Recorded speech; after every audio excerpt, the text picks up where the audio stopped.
xolasa o'zimizni Qo'qonlik akalarimizni 50 kolonnasini yuklanyapti. Xudo xolasa zo'r holatda chiqdi. Endi bitta mashinaga sig'madi. Bir kungacha 2 reys qilishyapti akamiz. Bugungi reysimizda ham navbat avtolarimiz ketadi. Xudo xolasa teshiklari ham o'sha lazerda teshilgan. Moshni holatda. Misol uchun bu bilan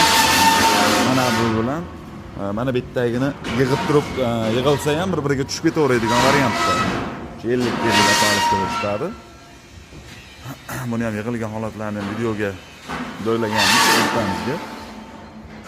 Kimga shunaqa kalonlar bo'ladigan bo'lsa, xolasa cheklanmagan miqdorda qilib tayyorlab beramiz.